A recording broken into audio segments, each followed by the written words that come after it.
कृष्णा। तो हम श्रीमद् भागवत के 9वें अध्याय का महत्व पढ़ने जा रहे हैं। कान्हू जी पढ़ाएंगे, हम सुनेंगे। तो चलिए जल्दी से हम पढ़ना चालू करते हैं। इसमें श्री महादेव जी कहते हैं, हे पार्वती, अब मैं आदर पूर्वक 9वें अध्याय का महत्व वर्णन करूंगा। तुम स्त्री होकर सुनना। नर्मदा के तट पर महा हिस्मती नामक एक नगरी है। वहां माधव नाम के एक ब्राह्मण रहते थे, जो वेदांग के तत्व व्यज्ञ और समय समय पर आने वाले अतिथियों के प्रेमी थे। उन्होंने विधा के द्वारा बहुत धन कमाकर एक महान यज्ञ अनुष्ठान आरंभ किया। उस यज्ञ में बलि देने के लिए एक बकरा मंगवाया गया। जब उसके शरीर की पूजा हो गई, तब सबको आश्चर्य में डालते हुए उस बकरे ने हंसकर ऊंचे स्वर में कहा, ब्राह्मण, इन बहुत से यज्ञों द्वारा क्या लाभ है? इनका फल तो नष्ट हो जाने वाला है तथा ये जन्म, जरा और मृत्यु के भी कारण है। यह सब करने पर भी मेरी जो वर्तमान दशा है, इसे देख लो। बकरे के इस अत्यंत कौतूहलजनक वचनों को सुनकर यज्ञ मंडप में रहने वाले सभी लोग बहुत ही विस्मित हुए। तब वह यजमान ब्राह्मण हाथ जोड़कर अपलक नेत्रों से देखते हुए बकरे को प्रणाम करके श्रद्धा और आदर के साथ पूछने लगे। ब्राह्मण बोले, आप किस जाति के हैं? आपको स्वभाव आचरण कैसा था? किस कर्म से आपको बकरे की योनि का प्राप्त हुई? यह सब मुझे बताइए। ब्राह्मण, मैं पूर्व जन्म में ब्राह्मणों के अत्यंत निर्मल कुल में उत्पन्न हुआ था। समस्त यज्ञों का अनुष्ठान करने वाला और वेद विधा में प्रवीण था।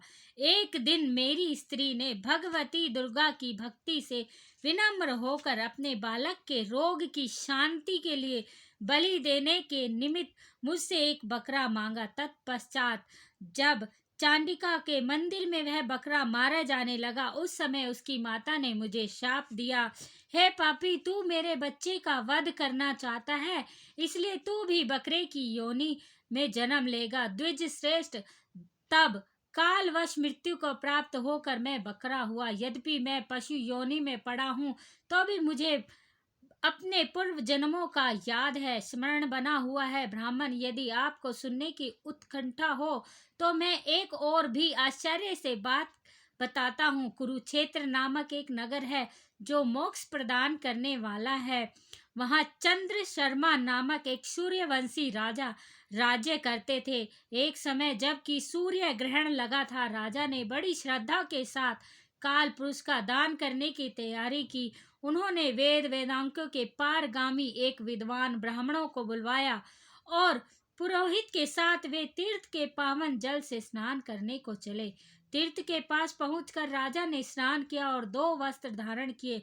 फिर पवित्र एवं प्रसन्न चित्त होकर उन्होंने श्वेत चंदन लगाया और बगल में खड़े हुए पुरोहित को हाथ पकड़कर तत्कालोचित मनुष्यों से घिरे हुए अपने स्थान पर लौट आए। आने पर राजा ने यथोचित विधि से भक्ति पूर्वक ब्राह्मणों का काल पुरुष का दान किया। तब काल पुरुष का हृदय चीर कर उसमें से एक पाप आत्मा चांडाल प्रकट हुआ। फिर थोड़ी देर के बाद निंदा भी चांडाली का रूप धारण करके काल पुरुष के शरीर से निकली और ब्राह्मण के पास आ गई। इस प्रकार चांडालकों की वह जोड़ी आंखें लाल किए हुए निकली और ब्राह्मण के शरीर में हठात प्रवेश करने लगी। ब्राह्मण मन ही मन गीता के 9वें अध्याय का जाप करता था। राजा चुपचाप यह सब कौतुक देखने लगा। ब्राह्मण के अंतकरण में भगवान गोविंद शयन करते थे, वह उन्हीं का ध्यान करने लगा। ब्राह्मण जब गीता के 9वें अध्याय का जप करते हुए अपने आश्रयभूत भगवान का ध्यान किया, उस गीता के अक्षरों से प्रकट हुए विष्णु दूतों द्वारा पीड़ित होकर वे दोनों चांडाल भाग चले। उनका उद्योग निष्फल हो गया। इस प्रकार इस घटना को प्रत्यक्ष देखकर राजा के नेत्र आश्चर्यचकित हो उठे। उन्होंने ब्राह्मण से पूछा, हे ब्राह्मण, इस महाभयंकर आपत्ति को आपने कैसे पार किया है? आप किस मंत्र का जप और किस देवता का स्मरण करते रहे? वह पुरुष और वह स्त्री कौन थे? वे दोनों कैसे उपस्थित हुए? फिर वे शांत कैसे हो गए? यह सब मुझे बतलाइए। ब्राह्मण ने कहा, हे राजन, चांडाल का रूप धारण करके भयंकर पाप ही प्रकट हुआ था तथा वह स्त्री निंदा की साक्षात मूर्ति थी। मैं इन दोनों को ऐसा ही समझता हूँ। उस समय मैं गीता के 9वें अध्याय का मंत्रों का माला जापता था। उसका महत्व है कि सारा संकट दूर होएगा। महीपते, मैं नित्य ही गीता के 9वें अध्याय का जाप करता हूँ। उसके प्रभाव से प्रति ग्रह जनित आपत्तियों के पार हो सका हूँ। यह सुनकर राजा उसी ब्राह्मण के गीता के 9वें अध्याय का अभ्यास किया और फिर वे दोनों ही परम शांति मोक्ष को प्राप्त हुए। यह कथा सुनकर ब्राह्मण ने बकरे को बंधन से मुक्त कर दिया और गीता के 9वें अध्याय का अभ्यास करके परम गति को प्राप्त हुए। ओम श्री परमात्मा है नमः। 9वां अध्याय का अब हम पाठ करने जा रहे हैं। उसके उपरांत श्री कृष्ण भगवान बोले, हे अर्जुन, तुझ दोष दृष्ट रहित भक्त के लिए इस परम गोपनीय ज्ञान को रहस्य के सहित कहूंगा कि जिसको जानकर तू दुख रूप संसार से मुक्त हो जाएगा। यह ज्ञान सब विधाओं का राजा तथा सब गोपनीयों का भी राजा है एवं अति पवित्र उत्तम प्रत्यक्ष फल वाला है और धर्म युक्त है। साधन करने को बड़ा सुगम और अविनाशी है। परतंप इस तत्व ज्ञान रूप धर्म में श्रद्धा रहित पुरुष को मेरे को न्याय प्राप्त होकर मृत्यु रूप संसार चक्र में भ्रमण करते हैं। हे अर्जुन, मुझ सच्चिदानंद घन परमात्मा से यह सब जगत जल से बर्फ के सदृश परिपूर्ण है और सब भूत में मेरे अंतर्गत संकल्प के आधार स्थित है। इसलिए वास्तव में मैं उनमें स्थित नहीं हूँ और वे सब मेरे में स्थित नहीं है, किंतु मेरी योग माया और प्रभाव को देख के भूतों का धारण पोषण करने वाला और भूतों को उत्पन्न करने वाला भी मेरा आत्मा वास्तव में भूतों में स्थित नहीं है, क्योंकि जैसे आकाश से उत्पन्न हुआ सर्वत्र विचरने वाला महान वायु सदा ही आकाश में स्थित है, वैसे ही मेरे संकल्प द्वारा उत्पत्ति वाले होने से संपूर्ण भूत मेरे में स्थित है। ऐसे जान हे अर्जुन, कल्प के अंत में सब भूत मेरी प्रकृति को प्राप्त होते हैं, अर्थात प्रकृति में लय है होते हैं और कल्प के आदि में उनको मैं फिर रचता हूँ। कैसे कि अपने त्रिगुणमय माया को अग्निकार करके स्वभाव के वश से प्रतंत्र हुए इस संपूर्ण भूत समुदायों को बारंबार उनके कर्मों के अनुसार रचता हूँ। हे अर्जुन, उन कर्मों में आसक्त रहित और उदासीन के सदृश स्थित हुए मुझ परमात्मा को वे कर्म नहीं बांधते हैं। हे अर्जुन, मुझे अधिष्ठता के सकाश से यह मेरी माया चराचर सहित सर्व जगत को रचती है और इस ऊपर कहे हुए हेतु से ही संसार आवागमन रूप चक्र में घूमता है।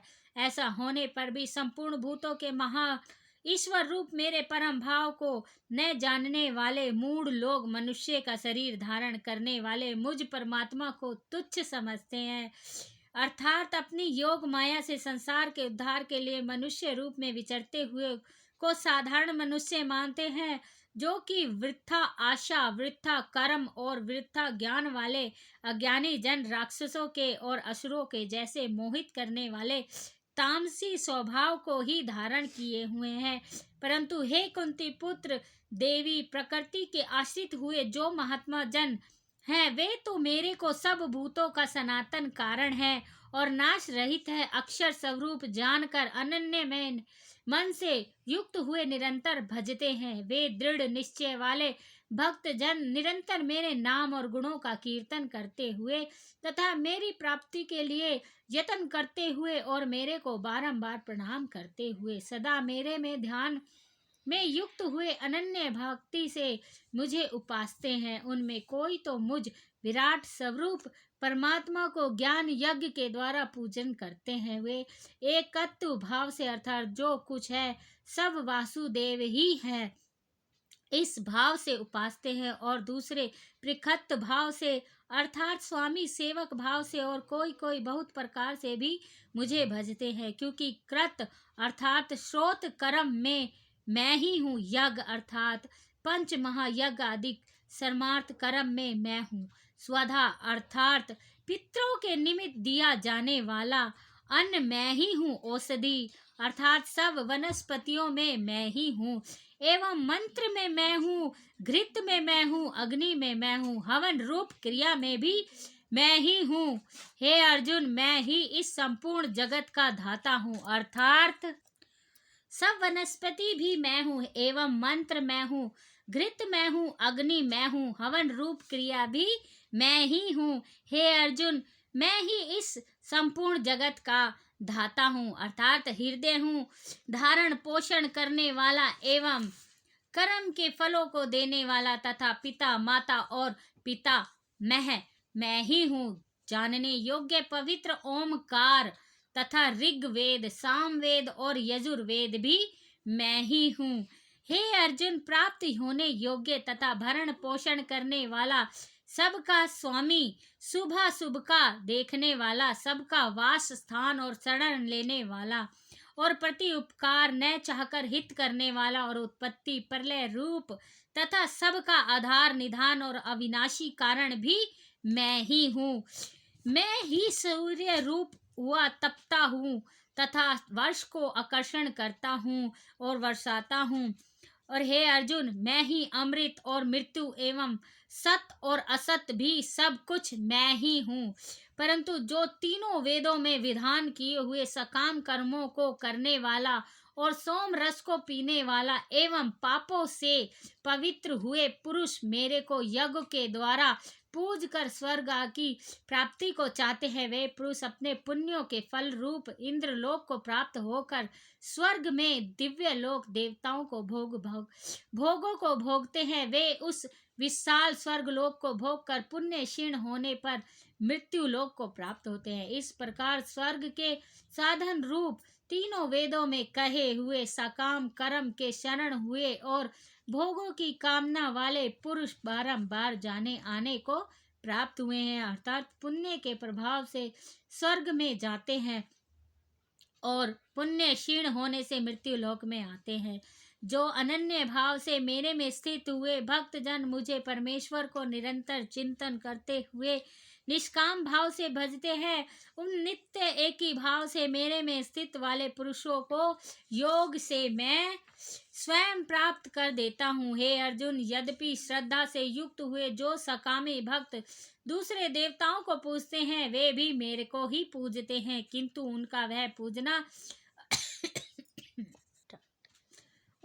पूजना अवधि पूर्वक अर्थात अज्ञान पूर्वक है, क्योंकि संपूर्ण यज्ञों का भोक्ता और स्वामी भी मैं ही हूँ। परंतु वे मुझे आदि यज्ञ स्वरूप परमेश्वर को तत्व से नहीं जानते हैं, इसी से गिरते हैं, अर्थात पुनर्जन्म को प्राप्त होते हैं। पितरों को पूजने वाले पितरों को प्राप्त होते हैं, भूतों को पूजने वाले भूतों को प्राप्त होते हैं और मेरे भक्त मेरे को ही प्राप्त होते हैं। इसलिए मेरे भक्तों को पुनर्जन्म नहीं होता।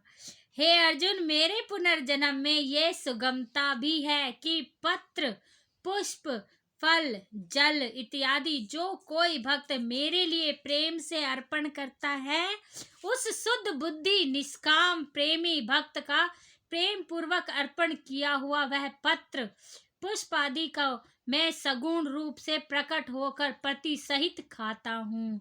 इसलिए हे अर्जुन, तू जो कुछ कर्म करता है, जो कुछ खाता है, जो कुछ हवन करता है, जो कुछ दान देता है, जो कुछ श्रद्धा धर्माचरण रूप तप करता है, वह सब मेरे में अर्पण कर। इस प्रकार कर्मों को मेरे में अर्पण करने रूप संन्यास योग से युक्त हुए मानने वाले तू सुबह शुभ फल रूप कर्म बंधन से मुक्त हो जाएगा और उनसे मुक्त हुआ मेरे को ही प्राप्त होएगा। यद्यपि मैं सब भूतों में समभाव से व्यापक हूँ, न कोई मेरा अप्रिय है और न ही प्रिय, परंतु जो भक्त मेरे को प्रेम से भजते हैं, वे प्रेम में और मैं भी उनमें प्रत्यक्ष प्रकट हूँ। मेरी भक्ति का और भी प्रभाव सुन।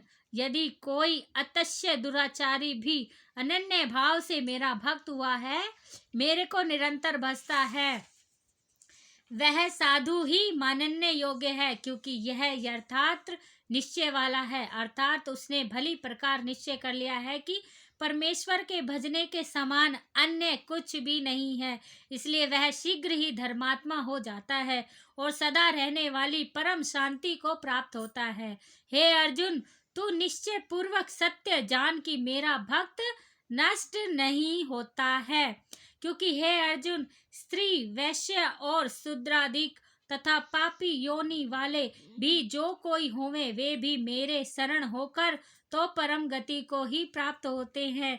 फिर क्या कहना है कि पुण्यशील ब्राह्मण जन तथा राजश्री भक्त जन परम गति को प्राप्त होते हैं। इसलिए तू सुख रहित और क्षण भंगुर इस मनुष्य शरीर को प्राप्त होकर निरंतर मेरा ही भजन कर, अर्थात मनुष्य शरीर बड़ा ही दुर्लभ है, परंतु हे नाशवान और सुख रहित, इसलिए काल का भरोसा न करके तथा अज्ञान से सुख रूप भासने वाले विषय भोगों में न फंसकर निरंतर मेरा ही भजन कर, केवल मुझ सच्चिदानंद घन वासुदेव परमात्मा में ही अनन्य प्रेम से नित्य निरंतर अचल मन वाला हो और मुझ परमेश्वर की ही श्रद्धा प्रेम सहित निष्काम भाव से नाम गुण और प्रभाव के स्वर्ण कीर्तन मनन और पठन पाठन द्वारा ही निरंतर भजने वाला हो और मुझ शंख चक्र गदा पद और क्रीट कुंडल आदि भूषणों से युक्त पीतांबर वनमाला और कौसधुम ऋणधारी विष्णु का मन वाणी और शरीर के द्वारा सर्व अर्पण करके अतस्य श्रद्धा भक्ति और प्रेम से विहलता पूर्वक पूजन करने वाला हो और मुझे सर्वशक्तिमान विभूति बल ऐश्वर्य माधुर्य गंभीरता उदीरता और वात्सल्य और सुहृदता सुहृदयता आदि गुणों से संपन्न सबके आश्चर्य रूप वासुदेव को विनम्र भाव पूर्वक भक्ति सहित साष्टांग दंडवत प्रणाम कर इस प्रकार मेरे में शरण हुआ हो तो आत्मा को मेरे में एकी भाव से करके मेरे को ही प्राप्त होगा। इति श्रीमद् भगवत रूपी उपनिषद एवं ब्रह्म विद्या तथा योग शास्त्री विषयक श्री कृष्ण अर्जुन के संवाद में राज विधा राज गुहा योग नामक नवा अध्याय समाप्ति। राधे कृष्णा। जय श्री कृष्ण।